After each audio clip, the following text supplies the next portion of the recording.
এখন যে বিষয়টি নিয়ে আলোচনা করব এটা অ্যাবসলিউটলি একটি পলিটিক্যাল অ্যানালিটিক্স। এটার সঙ্গে বাস্তবতার কোনো মিল আছে এটা যেভাবে বলা যাচ্ছে না, আর এটা যে ঘটবে না তাও কিন্তু বলা যাচ্ছে না।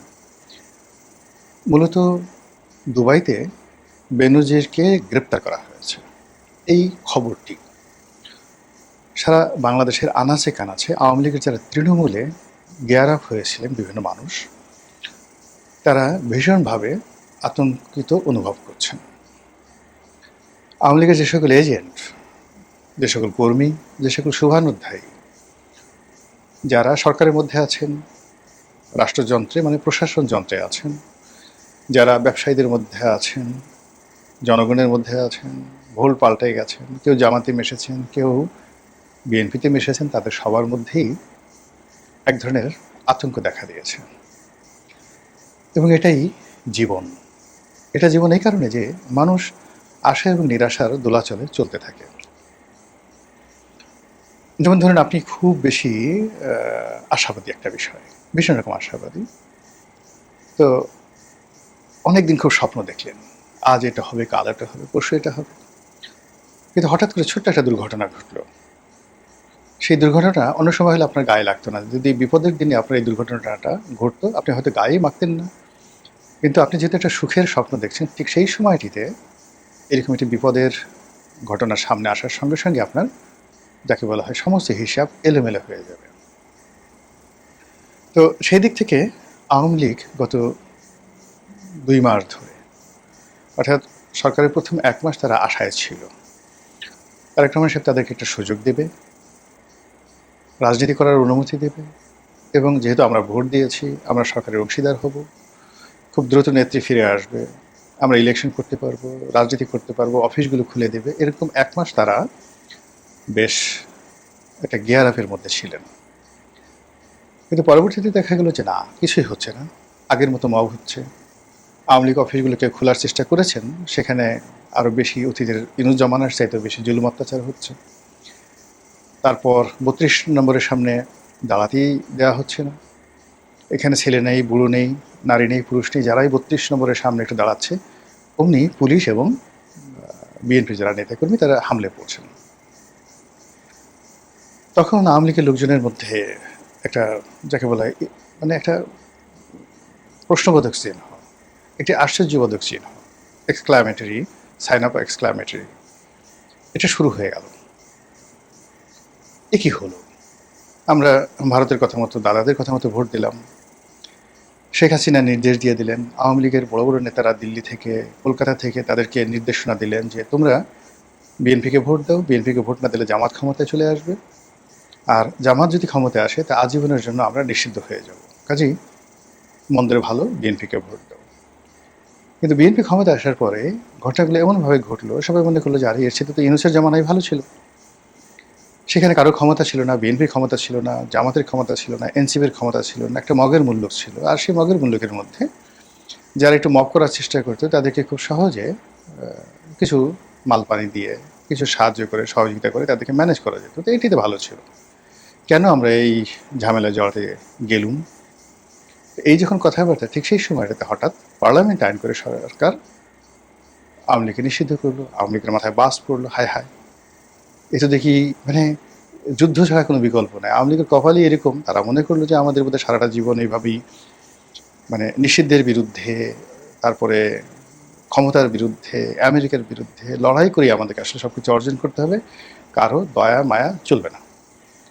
এর প্রেক্ষিতে আওয়ামী লীগ আবার ঘুরে দাঁড়ালো এবং গত 2 মাস ধরে তারা বিভিন্ন হুমকি দিয়ে, ধামকি দিয়ে, তাদের নেত্রী বিভিন্ন কথাবার্তা বলে, তাদের নেতারা বিভিন্ন কথাবার্তা বলে, এবং প্রতিটি মুহূর্তে আওয়ামী লীগের মানে তাদের অসংখ্য নয়, কি বলবো, হাজার হাজার টেলিগ্রাম গ্রুপ রয়েছে, হাজার হাজার হোয়াটসঅ্যাপ গ্রুপ রয়েছে, এবং মোসাদের দেয়া, হয়তো আমি বলতে পারি না, কোনো গোপন সফটওয়্যার, যে সফটওয়্যার তারা কিনেছিল রাষ্ট্রের জন্য, সেই সফটওয়্যারের কোনো কপি তাদের কাছে থাকতে পারে। তার মাধ্যমে তারা প্রতি মুহূর্তে একের পর এক গোপন বৈঠক করে যাচ্ছে। কখনো কখনো কোনো বৈঠকে মানে হাজার হাজার নয়, মানে হাজার হাজার নেতাকর্মী অংশগ্রহণ করছে। কি সফটওয়্যার মাধ্যমে? সেখানে রাজনীতির মঞ্চে যেভাবে শেখ হাসিনা বক্তব্য দেন, সেভাবে বক্তব্য দিচ্ছেন এবং কিছু কিছু এইভাবে ভিডিও ফুটেজ মানে অনেক নেতা আওয়ামী লীগের লোকজন তারাই এটা প্রচার করে দেন। যেমন সাইদ খোকন সাহেব ঢাকার মেয়র, তার একটা ভিডিও ফুটেজ সাম্প্রতিক সময়ে এসে অসাধারণ চমৎকার গলায় তিনি কথা বলছেন সন্ন্যাসী বাবার মতো করে, লম্বা লম্বা চুল, কিন্তু তার কথার যে দীপ্তময়তা, তার যে দৃঢ়তা এবং যেভাবে রাজনীতির পরিপক্কতা নিয়ে তিনি সেই কথাগুলো বলছিলেন, এটি সাইদ খোকন সাহেব যখন তিনি ক্ষমতায় ছিলেন তিনি এত সুন্দর করে বলতে পারেনি। ফলে বিদেশে গিয়ে মনে হচ্ছে তার রাজনীতির যে প্রজ্ঞার সাহস, ভাষার যে শৈলীটা, এটা বৃদ্ধি পেয়েছে। এবং একই সঙ্গে তার একটা আকর্ষণিক, একটা অজানুলম্বিত নয়, মানে ঘাড় পর্যন্ত তার যে লম্বা চুল, তার মুখে যে দাড়ি, একটা দেবত্ব দেবত্ব ভাব সেখানে চলে এসছে। এগুলো মানে কখনো জাহাঙ্গীর কবির নানক সাহেব, কখনো বাহাউদ্দিন নাসিম সাহেব, কখনো এই সাইদ খোকন সাহেব, তারা এই ধরনের হালকা ছোট ছোট ভিডিও, এটা বোধ হয় পার্টিরই একটা ফোরামের যাকে বলা হয় সিদ্ধান্ত অনুযায়ী, এগুলো তারা জনগণের মধ্যে ছড়িয়ে দিচ্ছেন যেন আলোচনা চলে, বিতর্ক চলে তাদেরকে নিয়ে। কিন্তু সরকারের কোনো এজেন্সি এখনো পর্যন্ত বাংলাদেশের ভিতরে কোনো আওয়ামী লীগ নেতাকে বা শেখ হাসিনার সঙ্গে কোনো আওয়ামী লীগ নেতার যে টেলিফোন সংলাপ, স্কাইপের যে কথাবার্তাগুলো, এগুলো এখনো পর্যন্ত তারা ধরতে পারেননি, বের করতে পারেননি, ভাইরাল করতে পারেননি। ইট মিনস আওয়ামী লীগের হাতে এমন টেকনোলজি রয়েছে, প্রযুক্তি রয়েছে, যে প্রযুক্তিটি শতভাগ নিরাপদ এবং সেই প্রযুক্তিটি তারা নিজেদের মধ্যে এত চমৎকারভাবে তারা করছে, যেটি বর্তমান সরকারের যে ইনস্ট্রুমেন্ট রয়েছে বা বিএনপির যে বট বাহিনী রয়েছে, জামাতের যে বট বাহিনী রয়েছে, তারা সেই জায়গাটিতে এখনো ঢুকতেই পারছেন না। তো এই যখন রিয়ালিটি, সেই রিয়ালিটিকে ভিত্তি করে তারা কখনো যুগপৎভাবে আন্দোলন করছেন, কখনো একই সঙ্গে ১০০টি স্পটে মিছিল করছেন একই সঙ্গে, কখনো ১৫টি জেলাতে মিছিল করছেন, কখনো যা কিছু করছেন ওটা মানে আমরা যা না দেখতে পাচ্ছি তার সাথে বেশি আওয়ামী লীগের লোকজন দেখতে পাচ্ছে, বিকজ এই কাজগুলো তারা কখনো কখনো যে কাজগুলো করছেন লাইভে করছেন, এমন প্রযুক্তি দিয়ে করছেন, সেই প্রযুক্তির যে ডাটা এন্ট্রি কেবলমাত্র তাদের হাতে থাকছে। এমনকি যাদেরকে সংযুক্ত করা হচ্ছে এই প্রযুক্তিতে, যেমন ধরুন হাতিয়াতে একটা মিছিল হবে, তো তাকে একটা আইডি দেওয়া হলো বা তাকে একটা পাসওয়ার্ড দেওয়া হলো, সে সেটা লাইভ টেলিকাস্ট করছে, কিন্তু ওটার কোনো ভিডিও ফুটেজ সে ধারণ করতে পারছে না। কোন আইডি থেকে এলো বা কীভাবে এলো এটা ধরতে পারা যাচ্ছে না। ফলে কি হলো, ওটা মুহূর্তের মধ্যে আওয়ামী লীগের লোকজন ইন্টারনেটে ছড়িয়ে দিলে ওই পর্যন্তই, কিন্তু এটার সাথে সাথে কারা জড়িত, কোথা থেকে আসছে, এটার আইপি প্রোটোকল কি, কোন দেশ থেকে এটা নিয়ন্ত্রিত হচ্ছে, কোনো কিছুই সরকারের যে সাইবার ক্রাইম ইউনিট রয়েছে তারা বুঝতে পারছে না। এবং আমাদের সাইবার ক্রাইম ইউনিট সম্পর্কে যে ধরনের কথাবার্তা আমি শুনতাম, আমার নিজের একটি সমস্যা নিয়ে আমি যখন এই সাইবার ক্রাইম ইউনিটে গেলাম, কথাবার্তা বললাম, আমি দেখলাম যে এখনও পর্যন্ত সেখানে আসলে ওই পর্যায়ে প্রযুক্তিটা ডেভেলপ করেনি। যেমন আমার যে ফেসবুক আইডি রয়েছে, সেই ফেসবুক আইডিতে আমারই লেখা কন্টেন্ট, সেই কন্টেন্টে দেখা গেল যে একটা ফেক ক্লেম সাবমিট করলো একটা পক্ষ, নাম দিল কালের কণ্ঠের নামে একটা ভুয়া ফেক আইডি করে তারা সেখানে ক্লেম দিল, এবং এটা এতটা টেকনিক্যালি করা হয়েছে যে পুরো ফেসবুকের যে সিস্টেম রয়েছে সেই সিস্টেম সে মনে করছে দে আর রাইট, আই এম রং। নিয়ম অনুযায়ী থানায় জিডি এন্ট্রি করলাম, সেটাকে সাইবার ক্রাইম ইউনিটে জানানো হলো, এবং আমার পর্যায়ে থেকে যেখানে মনে করেন ধরেন পুলিশের আইজি থেকে শুরু করে সবার সাথে যেখানে আমার একটা এক্সেস আছে এবং সবাই যেখানে সম্মান করে, মর্যাদা দেয়। আমি বন্ধের দিনে ডিবি অফিসে গেলাম, তারা সারাদিন কাজ করলো, তারা সেটাকে নোটারি পাবলিক করলো, নিজেরা জিডি এন্ট্রি করালেন, তারপরে সে আবার নিজেদের প্যাডে, ঢাকা মেট্রোপলিটন পুলিশের ডিবির প্যাডে এইটা আবার তারা লিখলেন মেটার হেডকোয়ার্টারে, কিন্তু গোলাডি মেটা কিছুই পাত্তা দিল না। তারা বললেন যে এটা ক্রিমিনাল অফেন্স, এটা ভুল করা হয়েছে, কালের কণ্ঠ নামে দেখালো। কালের কণ্ঠ আপনি জানেন, যেহেতু আমি কালের কণ্ঠতে লিখি, ফলে কালের কণ্ঠের সমস্ত ম্যানেজমেন্ট মেটাকে লিখলো, সব কিছু করলো, কিন্তু কোনো অবস্থাতে মেটা মানে ফেসবুকের যারা কর্তৃপক্ষ তারা পাত্তা না দিয়ে ওই যে যারা ক্লেমার, যারা আমার কাছে এই কাজ করার জন্য $300 চেয়েছে, যে আমি তোমাকে যে হ্যাক করেছি বা তোমার কাছে আমি $300 চাই, এটার স্ক্রিনশট পাঠিয়ে দেওয়ার পরে কাজ হলো না। ইট মিনস আপনি দেখেন যে প্রযুক্তিটা এখন আসলে কারো নিয়ন্ত্রণে না, এবং এখানে মেটা, গুগল, অন্যান্য যে সকল কর্তৃপক্ষ রয়েছে তারা অনেকটা নিজেদের মতো করে কাজ করছে। তো তারই প্রযুক্তির কিছু প্রযুক্তি আমেরিকা নিয়ন্ত্রণ করে, কিছু প্রযুক্তি মোসাদ নিয়ন্ত্রণ করে, কিছু প্রযুক্তি হ্যাকাররা নিয়ন্ত্রণ করে। মানে মেটাও যে সবসময় নিজেরা নিয়ন্ত্রণ করতে পারে নট লাইক দ্যাট, তারা মেটার যে এআই সিস্টেমটাকে এমনভাবে রিড করে ফেলেছে যে এখন মেটা যদি এটাকে সিস্টেমটা পরিবর্তন করতে যায় মেটাকে ভীষণ রকম সমস্যা করতে হবে।